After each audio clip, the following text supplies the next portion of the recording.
Sariska tiger reserve गांव स्थापन में मॉडल टाइगर रिजर्व के तौर पर सामने आया है। बेहतर टीम वर्क और मॉनिटरिंग से सरिस्का टाइगर टूरिज्म का नया आकर्षण बन गया। यहां जल्द ही 3 बाघ शिफ्ट करने की योजना है। पर्यटकों के लिए 3 नए रूट्स भी प्रस्तावित किए गए। सरिस्का टाइगर रिजर्व के विकास की योजनाओं को लेकर फील्ड डायरेक्टर RN मीना से खास बातचीत की। ब्यूरो चीफ निर्मल तिवारी ने। हमारे साथ इस समय मौजूद हैं सरिस्का के फील्ड डायरेक्टर रूपनारायण मीना।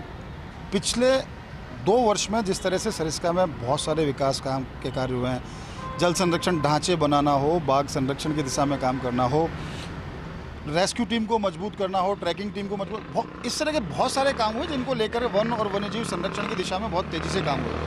रूपनारायण जी, सीधे तौर पर बात करें तो सबसे पहले तो बात आती है कि सरिस्का को जिस तरह से एक बार बाघ विहीन हो गया था, दोबारा से उसमें बाघ बसाए गए, अभी वर्तमान स्थिति क्या है और किस तरह के काम आप लोगों ने हाथ में लिए हैं? वर्तमान में 24 बाघ हैं, जिसमें 10 फीमेल हैं, 7 मेल हैं और 7 कब्स हैं। गत 2 वर्षों में सर्वप्रथम मैं बताऊं आपको तो रिलोकेशन का जो काम हुआ है सरिस्का टाइगर रिजर्व में, वो मैं समझता हूं कि देश में हम कहीं ना कहीं अग्रणी स्थान रखते हैं।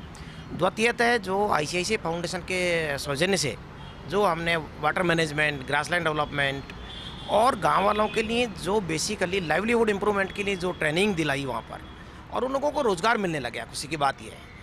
तीसरा, मैं आपको निवेदन करूं तो आज तक सरिस्का आंदोलन के लिए जाना जाता था और पिछले 2 वर्षों में कभी भी सरिस्का प्रशासन के विरुद्ध कोई किसी जाति विशेष, समुदाय विशेष, धर्म विशेष का कोई आंदोलन नहीं हुआ है।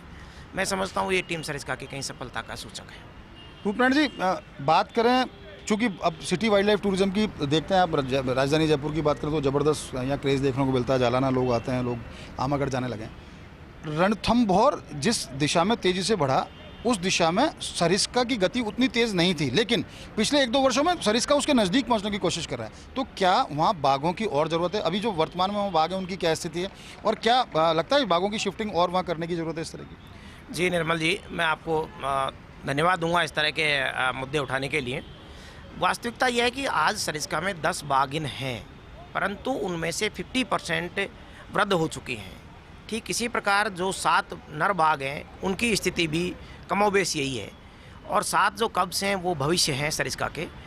ऐसी स्थितियों में, परिस्थितियों में यह आवश्यक हो जाता है कि वहाँ यंग पेयर, एटलीस्ट 1 मेल और 2 फीमेल्स जो कि बिल्कुल प्रूवन हो, टाइग्रेस और मेल भी प्रूवन हो। तो इस संबंध में मैंने रिक्वेस्ट किया हमारे chief wild life warden sir को, और निश्चित रूप से मुझे इतनी जानकारी है कि उन्होंने NTCA को प्रस्ताव भेजा है। वी होप सो सरिस्का में पंख लगेंगे with the God of blessings of God. अच्छा रूपनारायण जी, अभी एक बड़ा मुद्दा ये भी है, चूँकि अब सरिस्का पर्यटक बहुत पहुँचने लगे हैं, पिछले सालों की अपेक्षा कर ज़्यादा पर्यटक वहाँ पहुँच रहे हैं, ज़्यादा आप लोगों को व्यवस्थाएं करनी पड़ रही हैं। नए रूट्स खोलने की बात थी, क्योंकि अभी भी ऐसा लगता है कि सरिस्का 5 से 10% के बीच में सरिस्का को एक्सप्लोर कर पाते हैं, बाकी सारा नॉन टूरिज्म जोन है। तो क्या नए रूट्स को लेकर के भी कोई किसी तरह का कोई प्रस्ताव?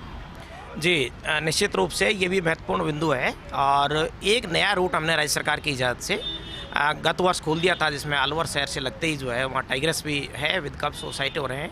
अब हमने 3 और प्रस्ताव भेजे हैं राज्य सरकार को chief wild life warden sir के माध्यम से, और मुझे विश्वास है कि वो जिस दिन ये नए रूटों का जो सृजन या स्वीकृति आ जाएगी तो सरिस्का में निश्चित रूप से 4 चांद लगने की पूर्ण संभावना रहेगी। एक पांडुपोल को लेकर भी था, क्योंकि धार्मिक स्थल है, काफ़ी टूरिस्ट पहुंचते हैं। पिछले दिनों भी देखा जिस तरह से सावन में बहुत सारे टूरिस्ट पहुंचे, उनकी व्यवस्था किस तरह से हो, और क्या पांडुपोल को लेकर भी कोई किसी तरह की योजना है कि पर्यटक सकुशल वहाँ पहुँचे, किसी तरह से कोई रूल्स का वायलेशन ना हो, और उनके लिए भी कोई व्यवस्था? पांडुपोल जी चूँकि आराध्य देव हैं, वहाँ के लोक देवता हैं सरिस्का में, और प्राचीन मंदिर है, तो उनकी भावनाओं को रखते हुए वहाँ पुलिस प्रशासन और सरिस्का प्रशासन की मीटिंग हो चुकी है। बाकायदा अच्छे बंदोबस्त किए जाएंगे, जिससे वन्यजीव भी प्रभावित ना हो और श्रद्धालु भी प्रभावित ना हो। आप हैं रूपनारायण मीना, आपका सीधे तौर पर कहना है कि जिस तरह से सरिस्का में पर्यटकों की संख्या बढ़ी है, और एक बार जब जिस तरह से बाघ विहीन हो गया था सरिस्का, तो निश्चित तौर पर वहाँ 24 बाघ फिलहाल एग्जिस्टिंग बाघ हैं। कोशिश ये की जा रही है कि 1 नर बाघ, 2 मादा बाघिन वहाँ पर छोड़ी जाएँ, ताकि कुनबा भी बढ़े बाघों का, और इस तरह की योजनाएं भी तैयार की जा रही हैं कि वहाँ पहुँचने वाले पर्यटकों को पर्याप्त सुविधाएँ मिलें। पांडुपोल जाने वाले श्रद्धालुओं को भी किसी तरह की कोई दुर्व्यवस्था का शिकार ना हो पड़े, उसके लिए भी व्यवस्थाएं की जा रही हैं। और सबसे बड़ी जो चुनौती थी वो थी गांव विस्थापन की। तो निश्चित तौर पर रूपनारायण मीणा और उनकी जो टीम रही है, उन्होंने इस दिशा में तेज़ी से काम किया है, और उम्मीद की जा रही है कि जो कुछ शेष गाँव हैं जिनको कोर जोन से दूसरी जगह विस्थापित करना है, उसमें भी वन विभाग को जल्दी ही सफलता मिलेगी। कैमरा पर्सन गिरीश के साथ Nirmal Tiwari, first India news, Jaipur.